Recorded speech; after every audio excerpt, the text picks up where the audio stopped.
All right, reporting and interpreting current liabilities. Current, right, that means we're going to settle within 12 months. So this is something that we should all know from day one. The acquisition of assets is financed by two sources, either debt or equity. And that's just the accounting equation, right? That's assets equals liabilities plus equity. How a company chooses to mix its liabilities and its equity is called the capital structure. So think back to when we were financing ePhone.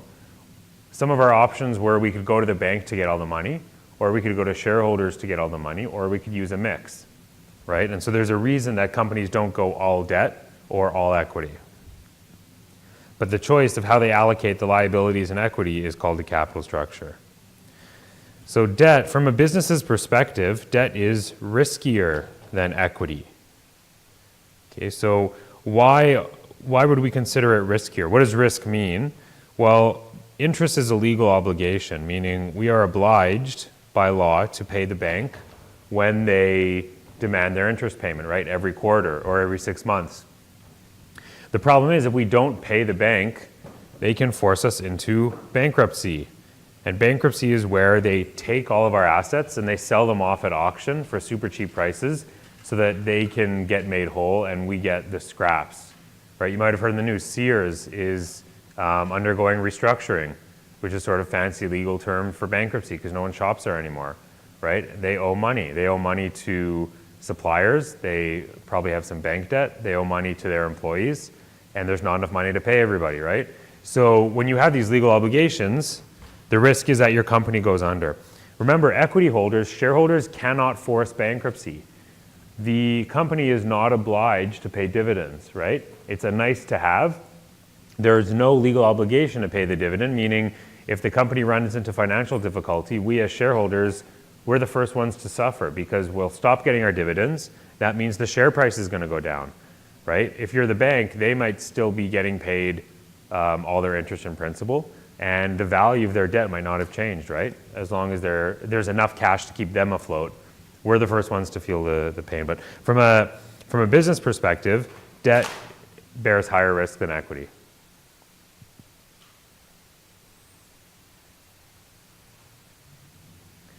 Again, nothing new here. Maturity of 1 year or less means current liabilities, right? If we're going to settle in 1 year. Otherwise, if it's longer than a year, they're non-current. Let's look at the definition again. Probable debt, meaning we most likely will have to pay it. And I'll show you why we say probable, because it sounds like, oh, you took on the bank loan. It's sort of clear cut, right? It's binary, it's 0 or 1. Did you take the bank debt or not? But there's other forms of liabilities that aren't as obvious.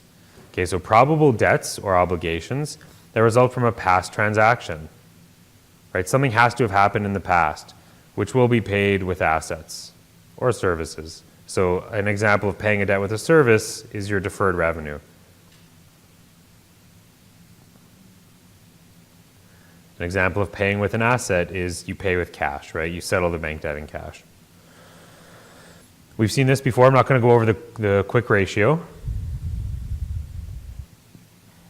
I'm not going to go over these, nothing new. I'm not going to go over accruals. Actually, what I will show is this, payroll liabilities and employee deductions. So anyone who's had a job will notice that when you get your paycheck, if you're getting paid 20 bucks an hour and you work 40 hours, you would expect an $800 paycheck that week. And it's going to be something like $675. And you're going to say, well, where'd the rest of the money go, right? So employers are required by law to deduct income tax from your pay, right? Rather than having you get paid up front and then have to, when you file your tax return, pay all the tax you would owe on that income, the government says, no, you have to take it out of your employee's paycheck. There's also EI and CPP. EI is employment insurance. And employment insurance is if you've been working and you pay into EI and you lose your job through no fault of your own, let's say the industry's down, struggling or the company's downsizing, and you get let go, you get some money every week for a certain period of time to sort of keep you afloat, right, if you have bills to pay. So it's a form of Social Security. And CPP, Canada Pension Plan. I work for the Ontario Teachers Pension Plan. But the idea is the same. Everybody has to pay in $2,000 or $2,500 per year, and they take out a little bit of every one of your paychecks. And then when you retire, when you're 65 or 67, you get paid out for life until you die. Okay, and so the Canada Pension Plan manages all that money. So these are sort of mandatory tax deductions.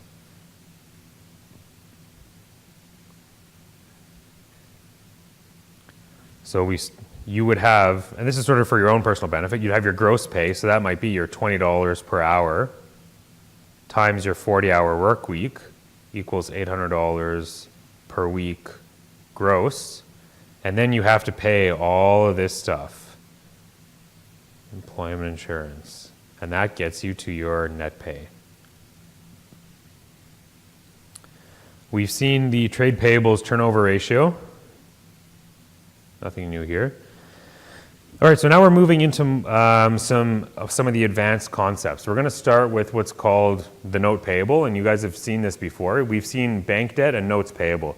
So a note is just between one company and another company, and usually arises as a result of service or maybe selling equipment, right? Notes payable are usually longer term than accounts payable. Accounts payable are usually smaller in dollar amounts, and they're usually settled 30, 60, 90 days. Notes payable are longer term, right? If we buy a large piece of equipment, we might not have the cash to pay the vendor up front. So we'll say, can you extend some credit to us? We'll pay you back over the next year or two, right? So associated with a note payable is the concept of time value. So for those of you who have no background in economics or finance, remember I said this course we're starting from scratch, so I'll presume that you know nothing about time value of money, but we're going to go into it. But the theory is $1 today is worth more than $1 tomorrow, right? If someone owed you $100, you would rather get paid today rather than a year from now. And why is that? Well, there's two reasons. One is the person who owes you money could default or leave the country and you never get your money. And the second is you could take that $100 today and put it in your bank account and earn, I mean, your bank account doesn't really pay any interest these days, but you would earn 0.5% per year, right? So you'd want the money today. So the theory is that money has more value today than it does tomorrow, okay? And we're going to show some concrete examples of that. So a note payable, and this is nothing new, will specify the interest rate, right? It might say 7% per year or 8% per year associated with the borrowing. If you're the lender of the note payable, interest is a revenue, right? Every time you receive that interest payment from the person to whom you've loaned money, you record interest income. The reverse is true if you are the borrower and lender. The borrower pays interest as an expense, right? This is nothing new. This is some of the first stuff we covered, right? The calculation of interest is just the principal outstanding times that interest rate times a period of time. Again, we've seen this all before, okay? But we're going to build on these concepts.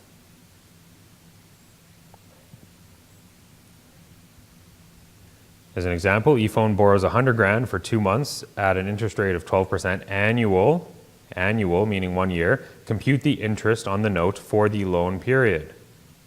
Sorry, did I say 2 years? I meant 2 months. So if we're going to pay 12% per year, that is $12,000, right? 100,000 times 12%. But we can break that up into months. So that's only $1,000 per month. Times 2 months equals 2 grand, right? We've seen this all before. Okay, so here's an interesting concept. So if we have so this is an example of a short-term note payable, right? 2 months is 60 days, give or take. If we have more than one note payable, right? We might have a note payable that lasts for 2 years, and another that lasts for 1.5 years, and another that lasts for 0.5 years, okay?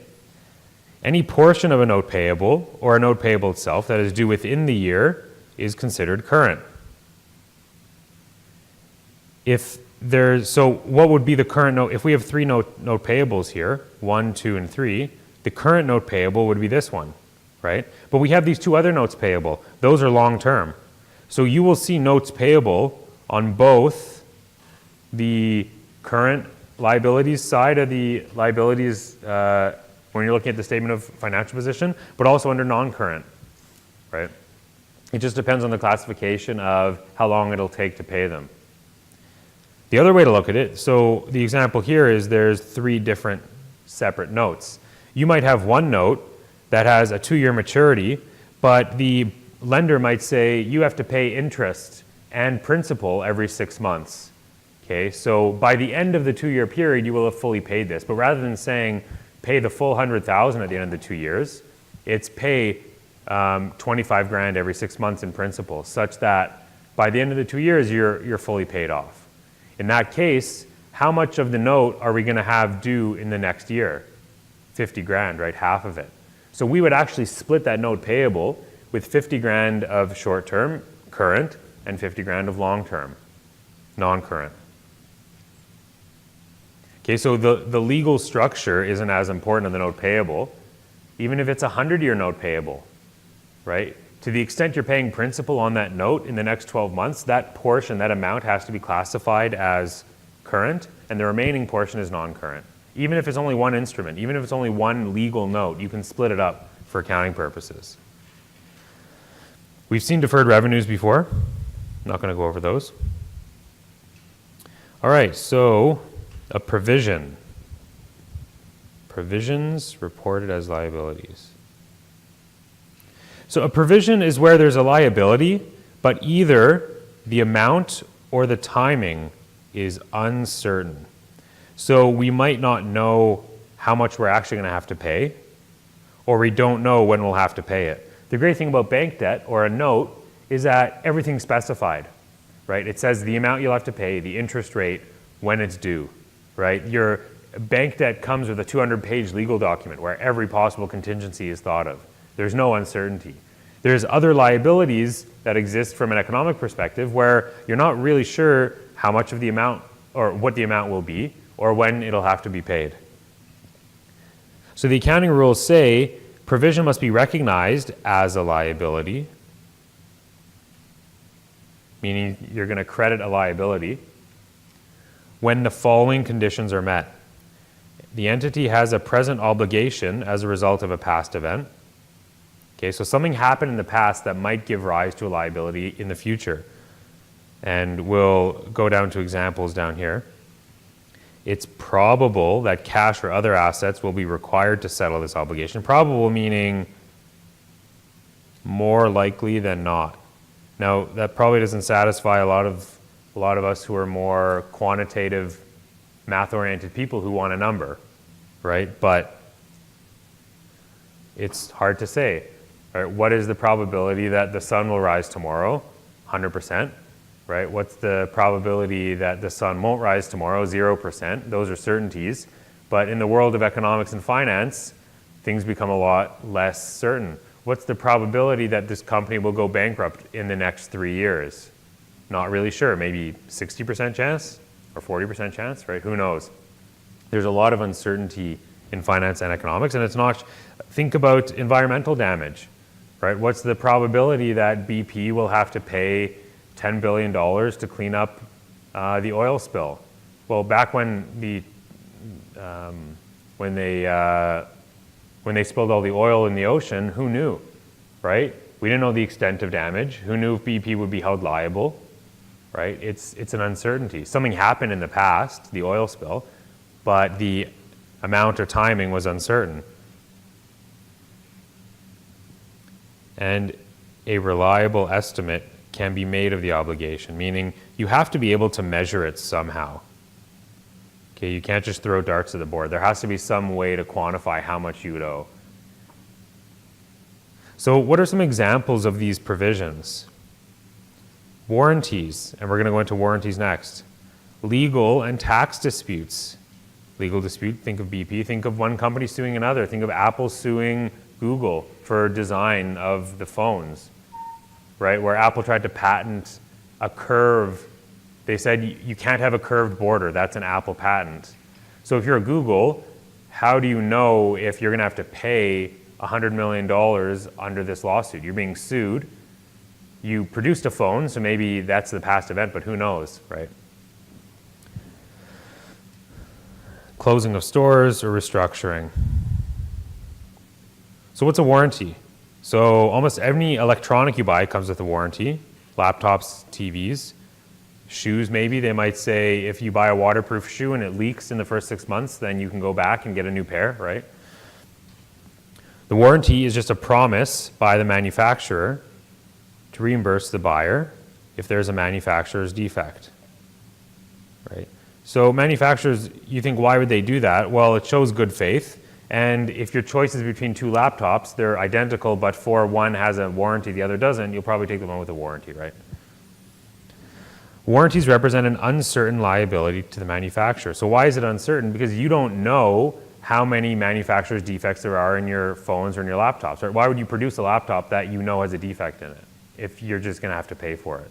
So it's more the unknowns or things that you can't control for. The thing is, companies do have a lot of historical data on how frequently their goods have to be repaired or replaced and how much it costs them. So these inputs might form the basis for the estimate of the warranty liability. The warranty liability and the related expense arise when a sale is made. That makes sense under the matching principle, right?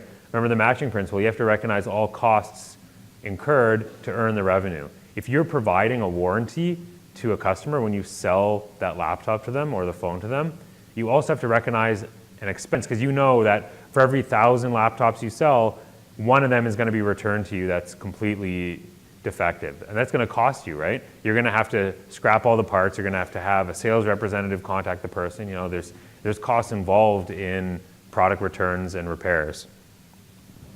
So the question is, how do we record this in the financial statements?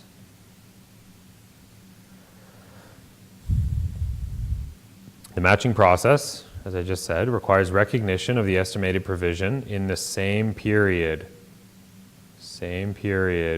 that the sale is recorded.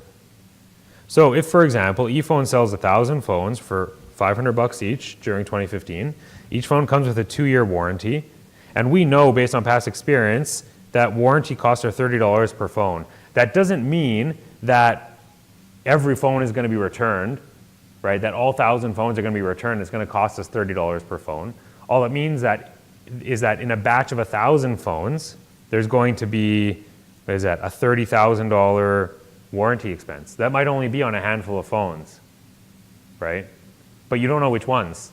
If you knew which phones it would be, you'd never sell them in the first place, right? Or you'd repair them first. So we know the entry to record the sale, nothing new, cash and sales revenue, 500 grand.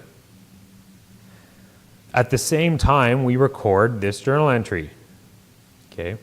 So we recognize a liability, provision for product warranty, because we know that we're going to have an outflow of $30,000, which is it's 1,000 phones times $30 a phone. We know that at some point in the future, we're going to have to pay to buy new supplies. Maybe we'll have to reimburse our customers. We'll have to pay some sales staff, right? All this related to the fact that our phones are somewhat defective. So we know that in the future, there's going to be this outflow of $30,000, and we have to recognize an expense today. It makes sense that we're recognizing an expense today, right? Because we're recognizing the revenue today. We're recognizing that sales revenue today. So our profit from selling these phones is actually only, it's 500 grand of revenue, less our expenses of 30. So our profit is only 470, right? Today. Notice how at this point, no one has returned a phone. We haven't incurred any of these costs. But based on selling the phone, the past event, it's probable, we have a lot of estimated data going back, 5 years for how frequently we need to repair the phones. It's probable that we will have to incur this cash outflow in the future to repair these phones. So it meets the test of a warranty or of a provision. The warranty meets the test of a provision. Now, we actually pay for some of these warranty costs, right? After we've sold them, a few months later, phones start coming in with defects. Okay? When the phone comes in with a defect and we have to pay cash to repair it, okay, cash goes out the door, we reduce this liability, right? The liability goes down, we debit it. That makes sense too, right?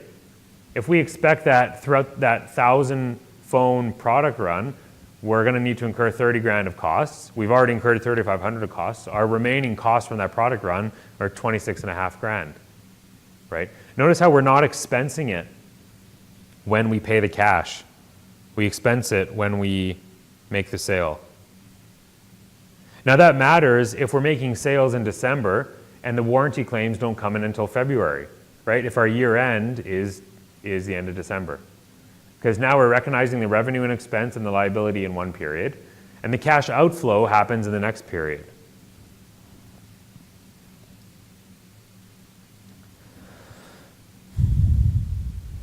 A contingent liability, okay, so this is the next sort of concept, closely related to provisions. A contingent liability is possible liability that's created as a result of a past event, but it's not effective until some future event occurs. Okay, so I don't like all the technical definition here, but this is similar to lawsuits, right? If a lawsuit isn't recorded as a provision, meaning it's not probable at this point that we're going to have to pay, because anyone can sue us, right? If you've heard in the States, there are these companies that only sue other companies. They buy up a whole bunch of patents, and all they do is sue other companies that have these similar patents, or that they consider to be in breach of patent, and take them to court. And that's all they do to try to make money. So you might get sued 100 times a day. It might not be probable that any of those lawsuits are actually going to result in you paying anything, right? So it's possible, but maybe not probable, and it's not effective until some future event occurs. So the future event might be the judge deciding against you, right? Or the oil spill, depending on how much damage was caused. So it's hard to say where a provision ends and a contingent liability begins. The interesting thing here is the question of should a liability be recognized. If you're a CFO, you don't want liabilities on your books, right? You want your books to look as good as possible. You want as little debt as possible. So the question is, at what point do we have to recognize a liability? So there's sort of these tests. I'm not going to go into too much detail because I don't think it's that important. It's very prescriptive. But this is just the provision, right? Number one is just the provision. If there's a present obligation that probably requires an outflow of resources, and you can estimate the amount reliably,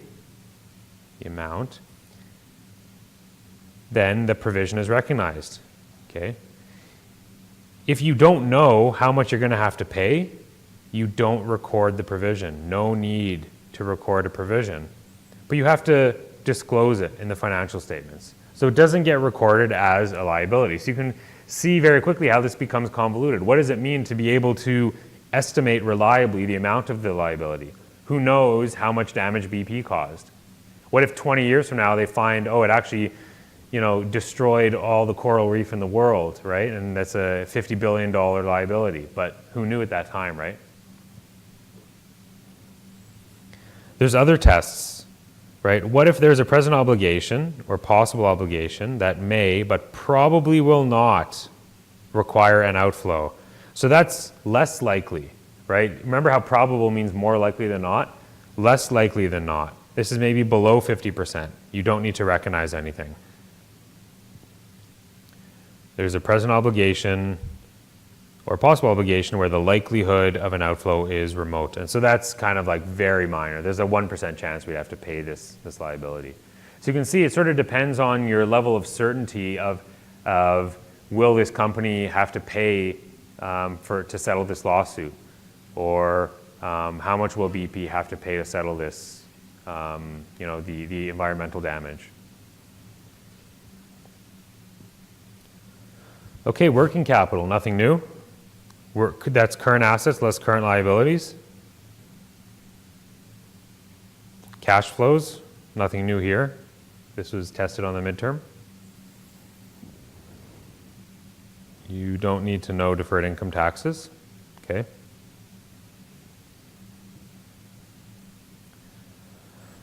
All right, present value concepts. Present value, okay. Present value is also called PV, and this is very closely related to what we talked about a few slides ago called time value of money, okay.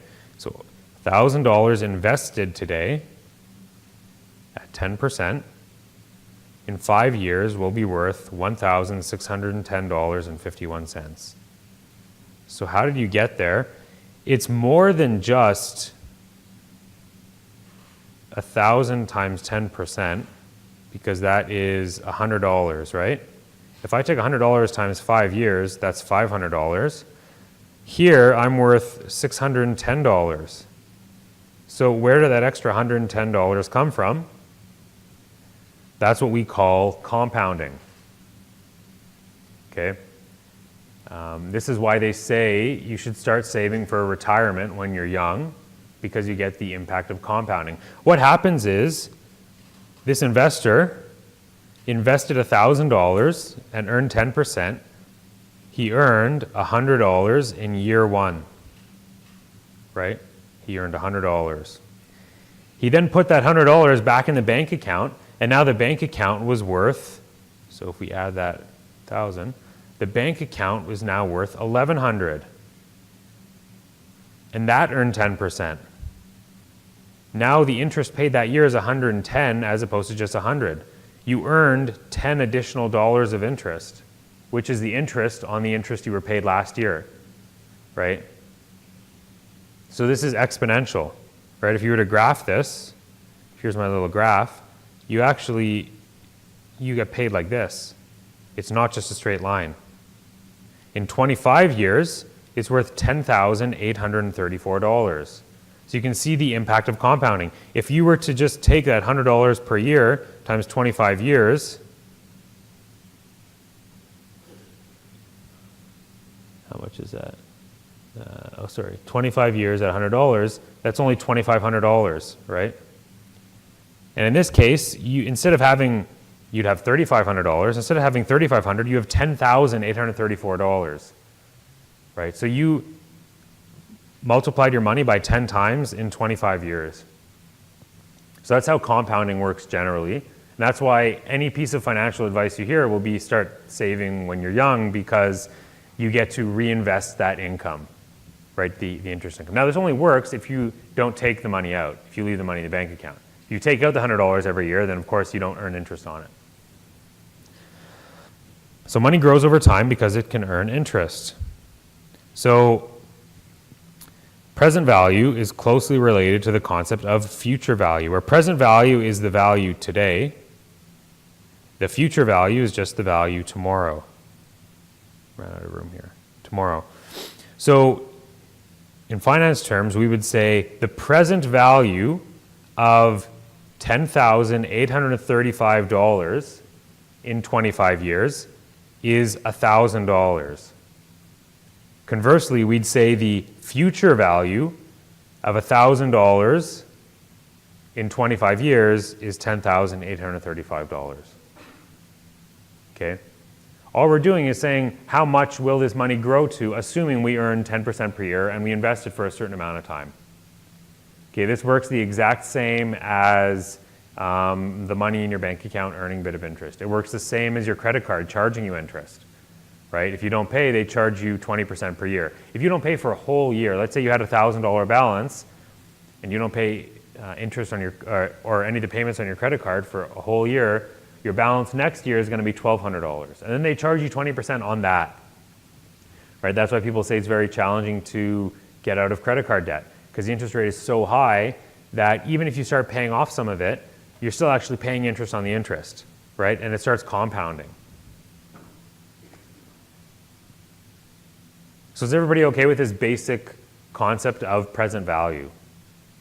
Okay, we say the present value, meaning the value today, of some amount of money in the future is calculated as how much money do we need to invest today at a certain interest rate to have that much money in the future, right? Think of the ways you can use this. You can say, I know I'm going to need $10,000 in 5 years to put a down payment on a condo. how much should I put away today, assuming I can earn a 5% rate of interest? And you can work backwards and say, well, if I invest, $6,000 today, I know that in 5 years I'll have 10,000. Okay.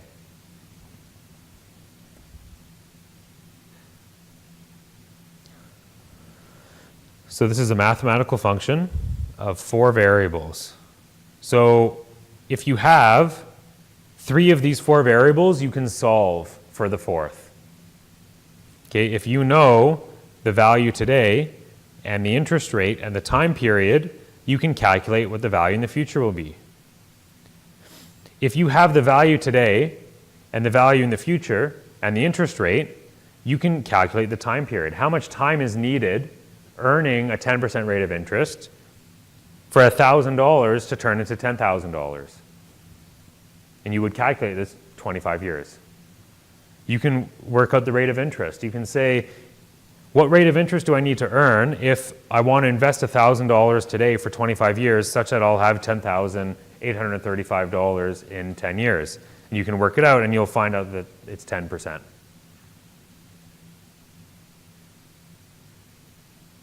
Is everyone okay with that so far? Any questions on present value, how it works? We haven't gone into any real calculations yet. It's conceptual at this point.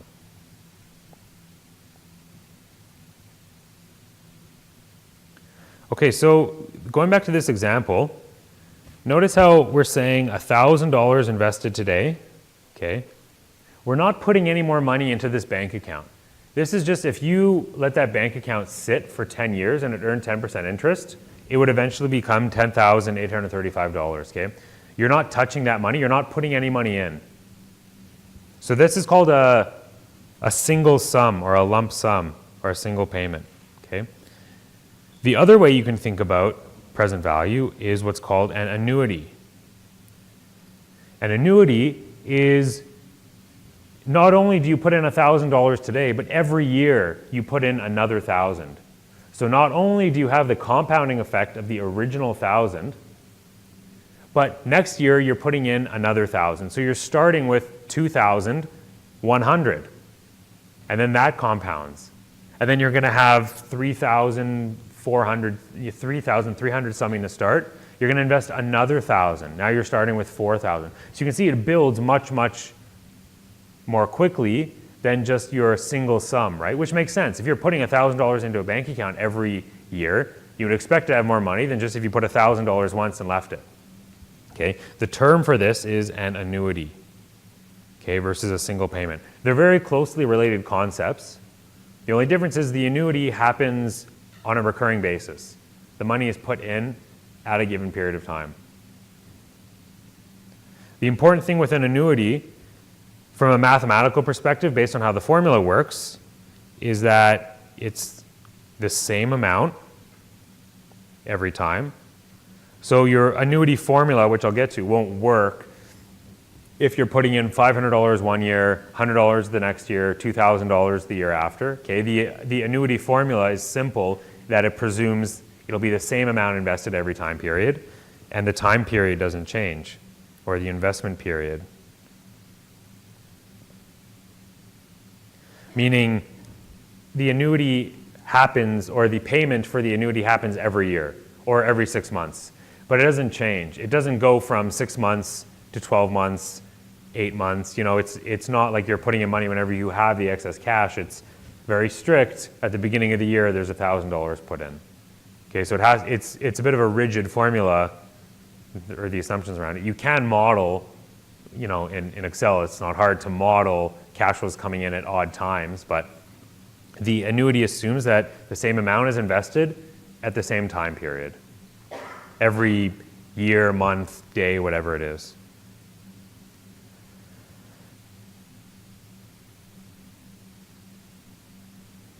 Okay, so we're going to go over this concept. So remember in the beginning of the course how I said there's no real math involved? So this is to get around the math that you have to do to calculate these numbers. Okay, we use a table. Okay, so let me show you what the tables look like. Can we all see that? Yes.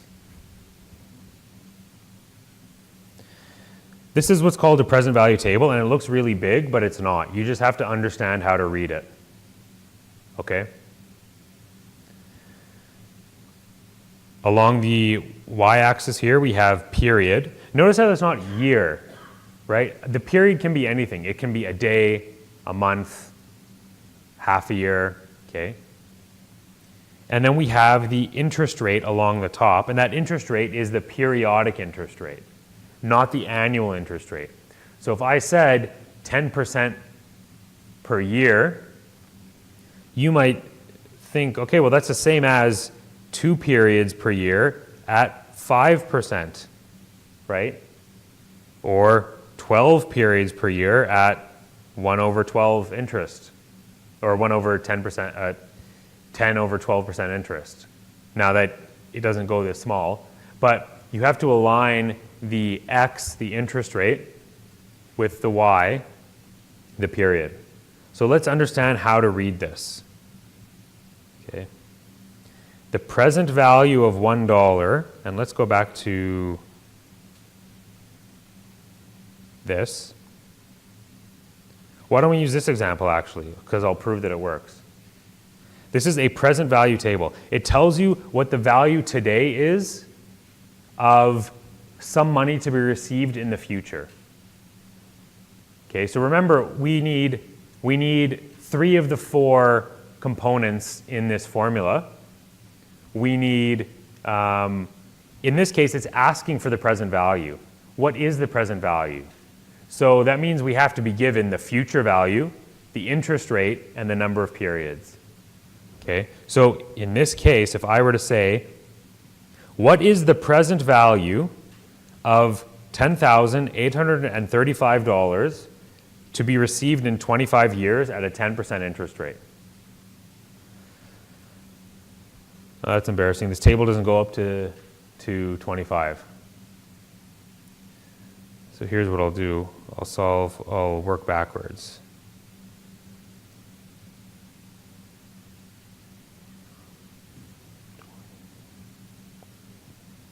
Oh.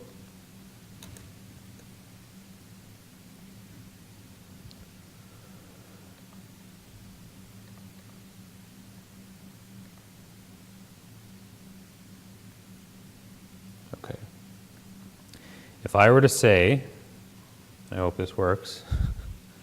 That'd be embarrassing if it didn't. No?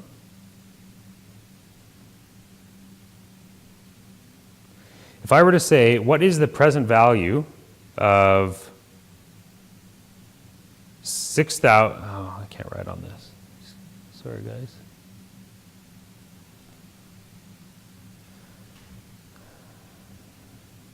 Okay, you know what? Let me go back to here. Let's try something different. Okay, so again, this says, what is the present value of some amount to be received in the future today, assuming we have 3 of the 4 variables. Okay, so the way to read this is the number of periods that you have to go are along the left, and the interest rate is along the top. Okay. So in our example, if we were to say we're going to receive some amount of money in 20 years at a 10% interest rate, we take the amount of money that it says we will receive and we apply a factor of 0.149 to get to the present value today. So let me see if that works, and then I'll write this down. No.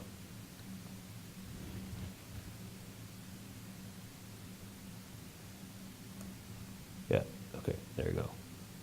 Let me go back into here. Let me go to OneNote, because that'll have a writing template to give a better example.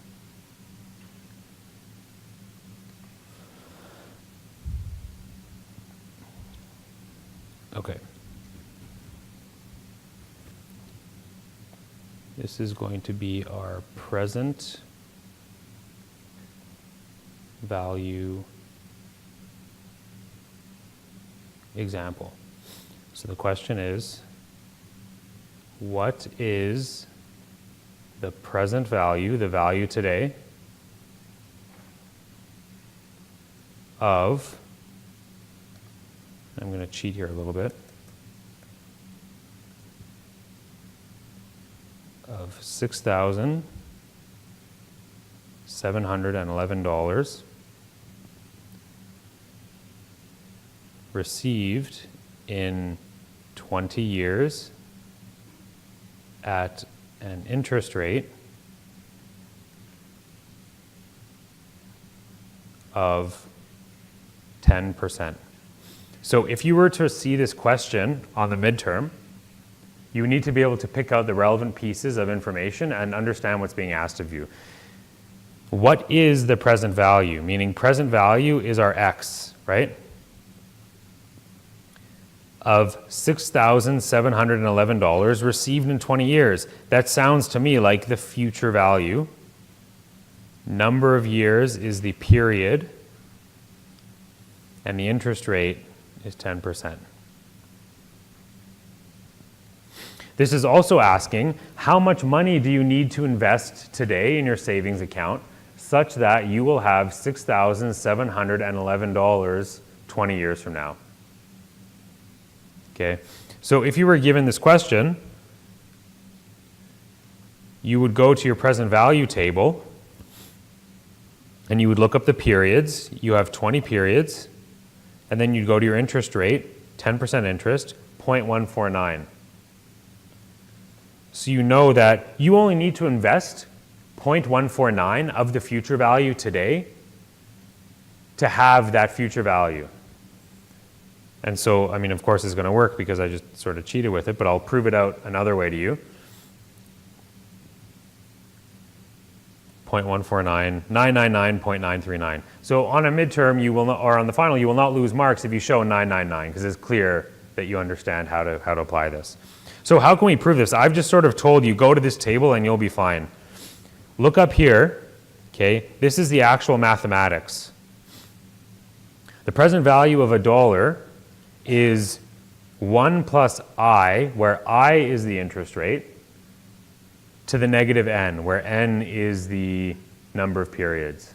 You do not need to memorize this. It's for those of you who are curious or who might understand it better this way, but you will not be tested on this formula, okay?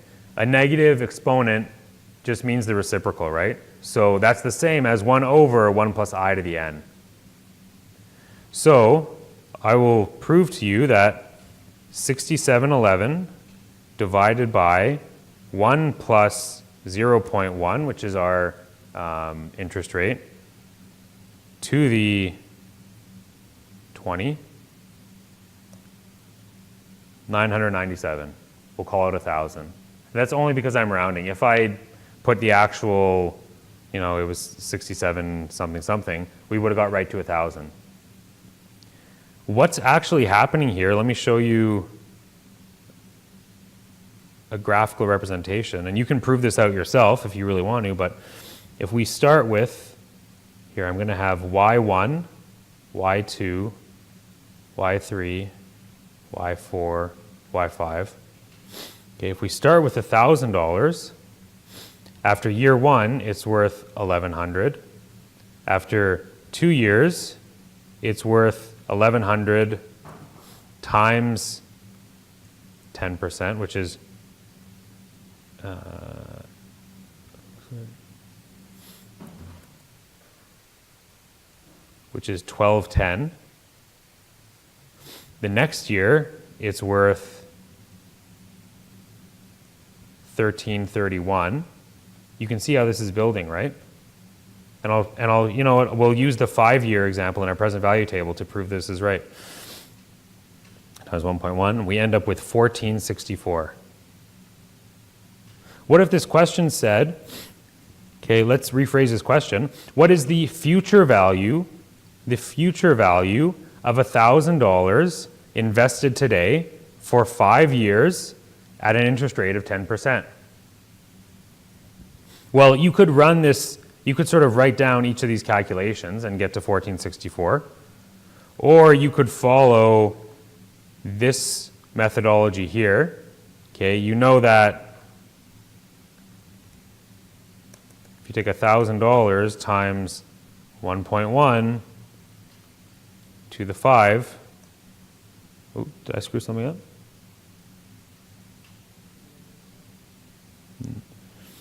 I'll get to that in a minute. That's not the...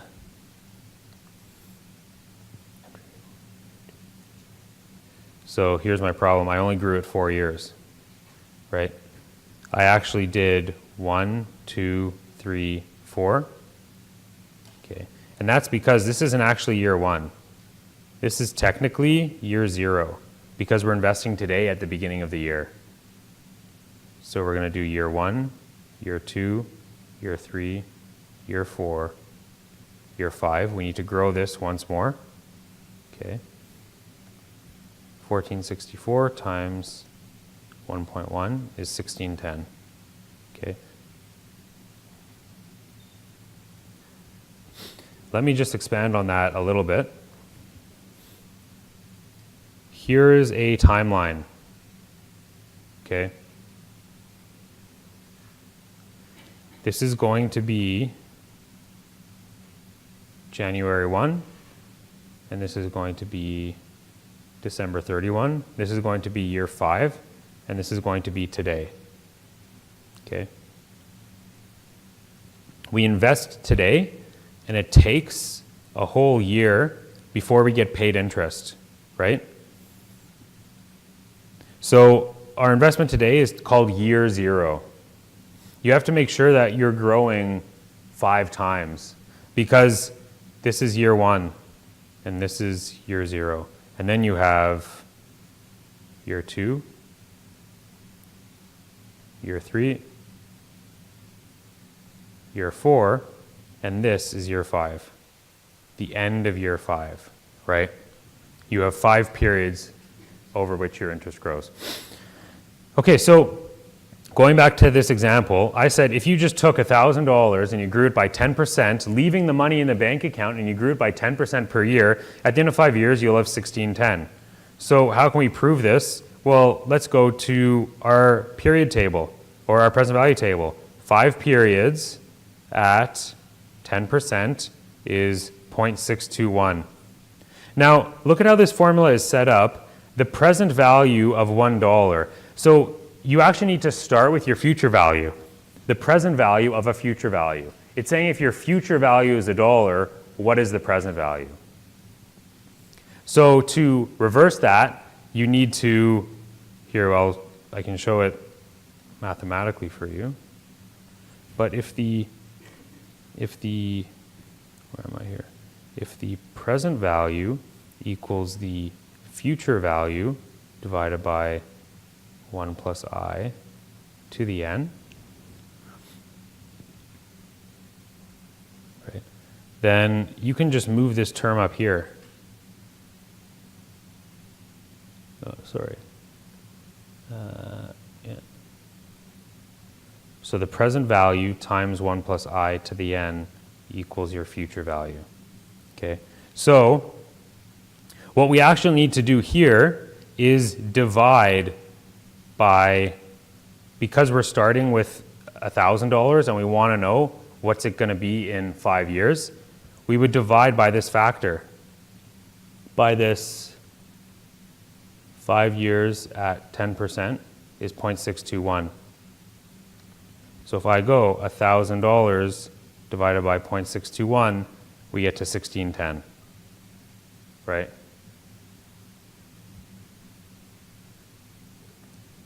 And that's the same as if I do this, if I say $1,000 times 1.1 to the 5.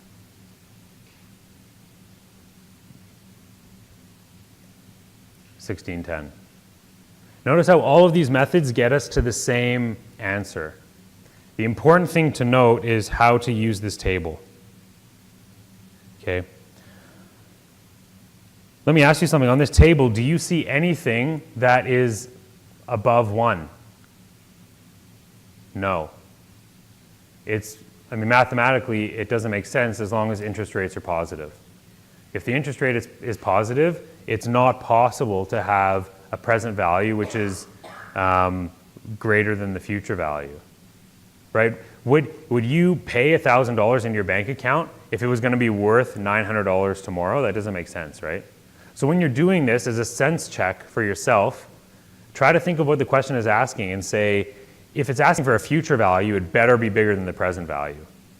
And vice versa, if the question is asking for, if it's asking how much do you need to invest today, such that you have a certain amount in the future, the present value has to be smaller than the future value, and the future value has to be bigger than the present value, right? They go hand in hand. So when you're using this, okay, you know that if you're being asked for future value, okay, you have to divide the present value, because if you divide by a decimal, you're going to get a larger number. Conversely, you have to multiply by your future value to get to a smaller number. Right? If you have future value $1,500 or 1610 in this case, and you go to your table and you go, okay, well I have 1610 and the question is asking me what's the present value of that in 5 years at 10%, and you go to your table and you find out 621, and you go 1610 divided by 0.621, and you say, oh, the present value is 2592. Does that make sense? You're saying you invest 2592 to have 1610 tomorrow. That doesn't make sense. So this is how to read that table. Okay, you definitely need to practice with it a little bit. Connect should give you a lot of practice with it. These timelines are very helpful.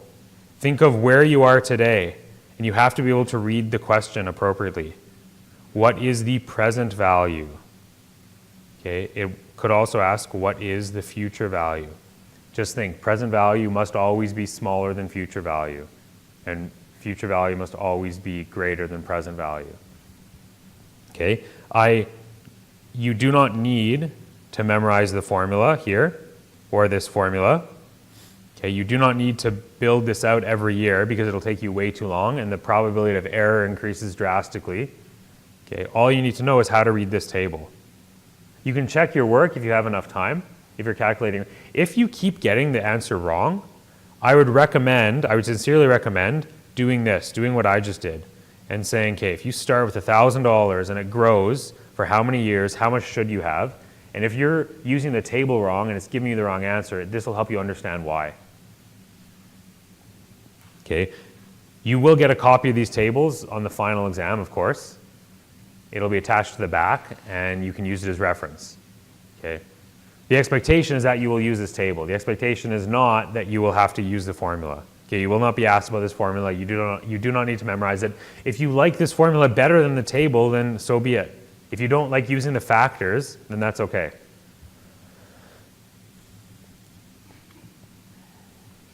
Okay, why don't we move on here?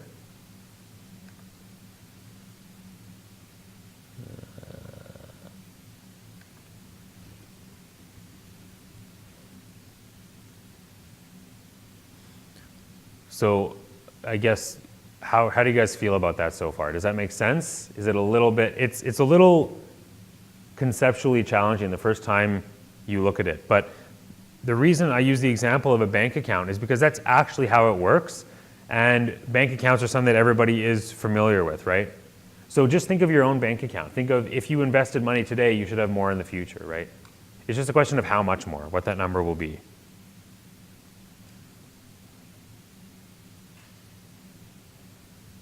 Okay, so this is saying exactly what we were just talking about. The present value of a single amount is the worth to you today of receiving that amount sometime in the future. If someone owed you money, right, who wasn't like a good friend of yours, and they owed you $1,000 and they said, can I pay you in 2 years? You might say, sure, but I'm going to charge you interest. I'm going to charge you 10% interest.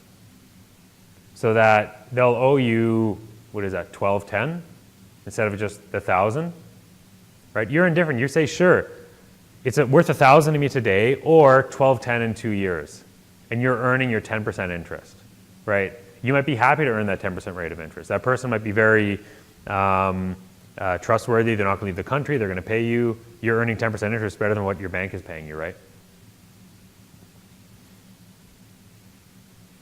So here's a great question. How much do we need to invest today at 10% interest, compounded annually, if we need 1331 in 3 years? So before I go on, what is this question asking you to solve for? Present value or future value? Present value, right? How much do we need to invest today if we need 1331 in 3 years? Future value and present value, okay? So what do we have? We have the future value. We have our I. We have the, this is the future value. This is N, the number of periods.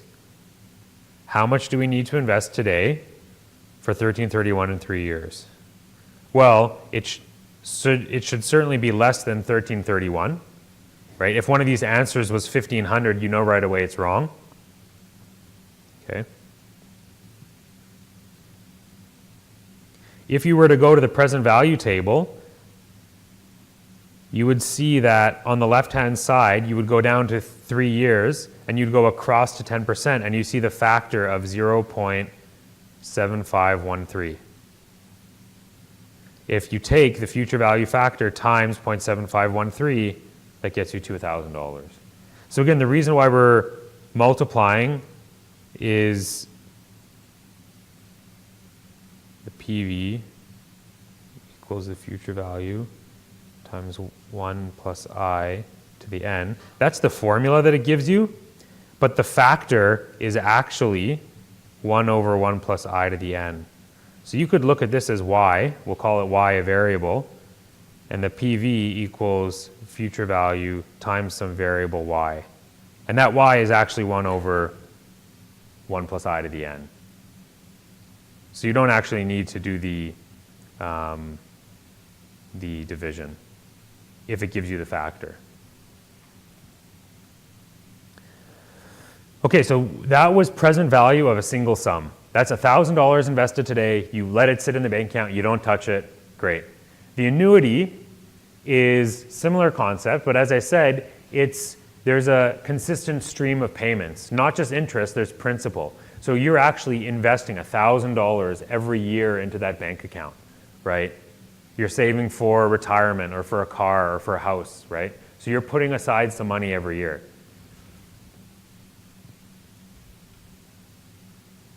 So there's a formula for that as well. The important thing to note is on top of the interest, you have payments. Okay, very similar in concept, but you'll see that the value is always going to be significantly higher. What is the present value of receiving $1,000 each year for 3 years at an interest rate of 10%? And I'll show you how we get the present value. 2486. Okay. What this is saying is if you put away 2486 today into your bank account and you wanted to withdraw $1,000 per year, you would be able to as long as you earned a 10% rate of interest. Because what's going to happen is this is going to go 2486 plus 10% minus $1,000. And then that's going to grow by 10%, and then you're going to subtract $1,000, and that's going to grow by 10%, and you'll have exactly $1,000 left in your bank account. The present value factor, and I'll show you the annuity table. The factor, notice how it's greater than 1. So let me show you that table.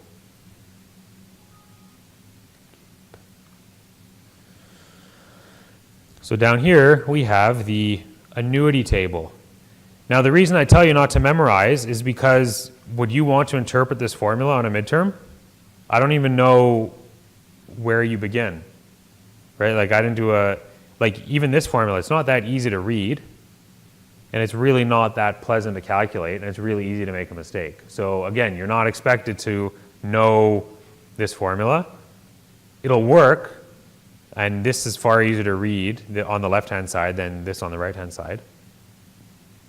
But notice how this very quickly becomes positive. Okay? After one period, which makes sense because the annuity happens periodically. If the annuity only has one period, it's a lump sum. It's the same as the other table.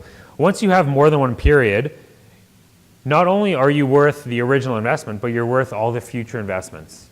Okay? The exact same logic applies to this table as well, though. This is how you convert between future value and present value.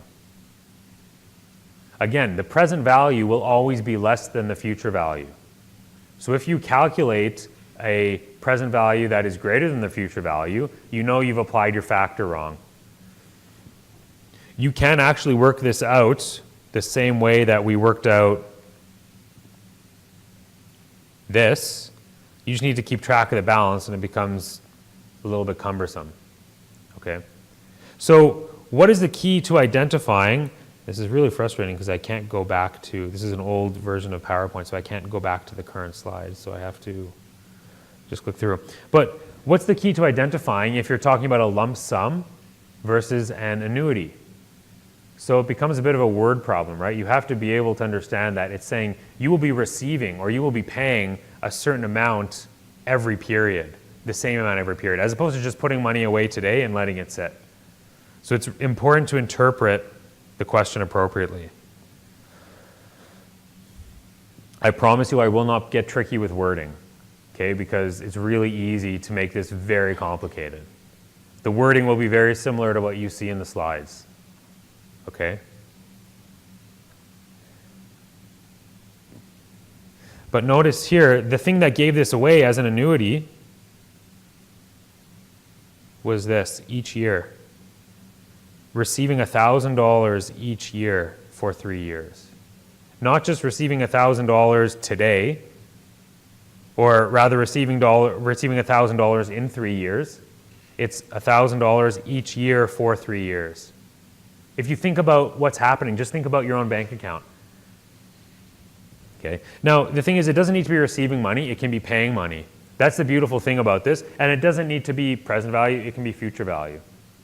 It's the same formula regardless, you just have to understand which perspective you are, right?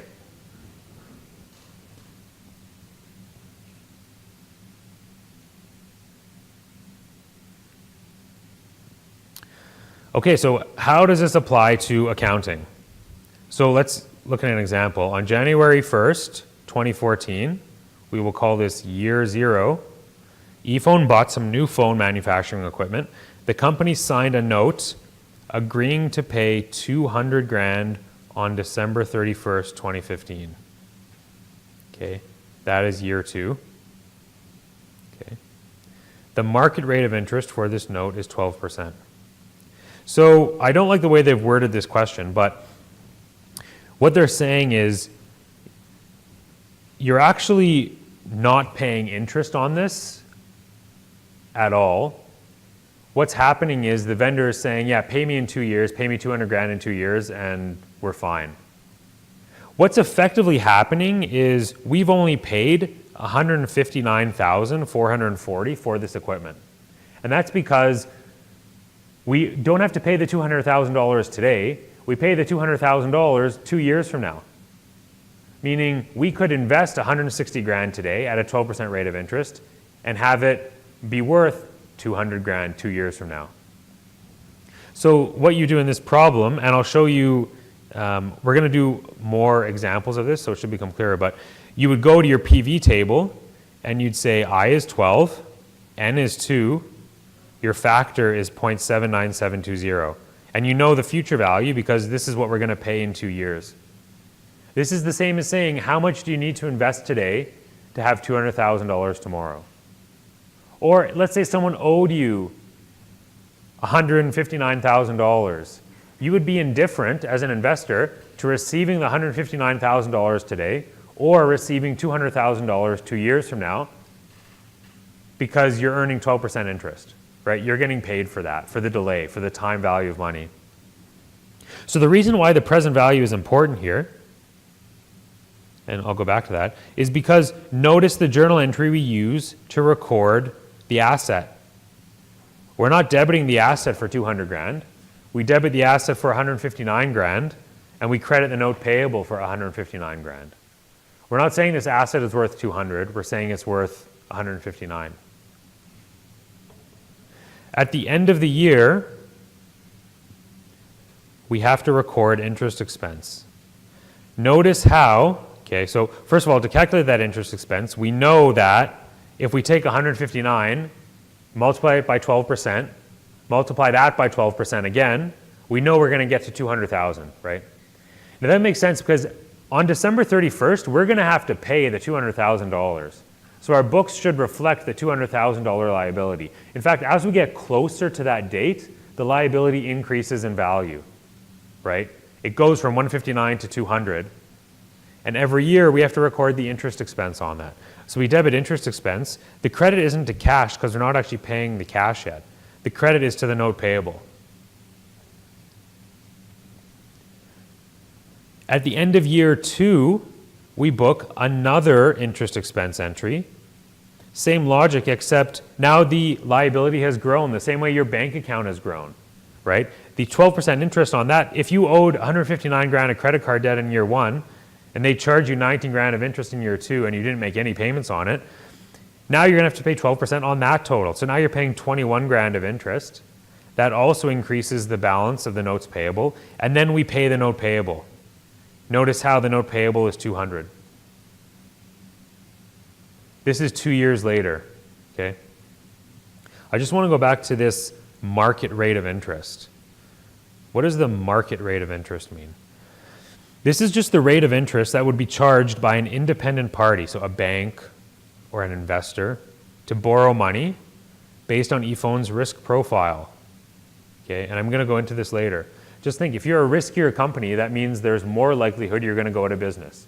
If someone's going to loan money to you, they want more interest to compensate them for that risk, right? So the important thing to note here is this note payable went from 159 up to 200 over 2 years.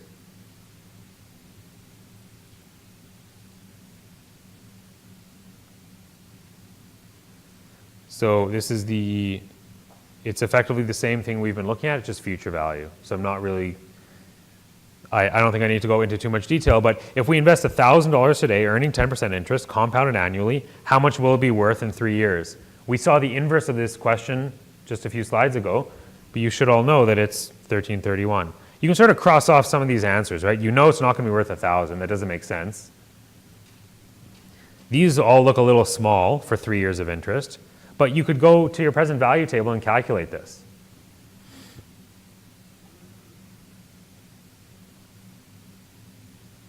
Annuities are the same way. If we invest $1,000 each year at 10%, how much will we have in 3 years? We know the answer is 3310. That makes sense, right? This is the inverse of the other problem we saw, but it's getting at the same thing. It's saying if you invest $1,000 each year in your bank account and it earns 10% per year and you don't touch it, you'll have 3310 in 3 years.